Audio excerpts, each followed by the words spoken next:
The first thing that came into mind was its name, Coltolux Comfort, because really the light is very comfortable to hold in your hands, and if you purchase one, you'll get to experience this on your own.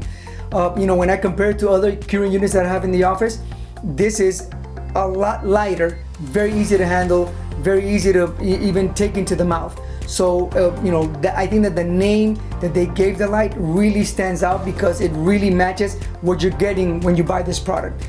The other thing that I like about it is that it has, when the battery is fully charged, you get 120 curing cycles, and every cycle is 20-second cycle. So in my case, I work out of 2 rooms.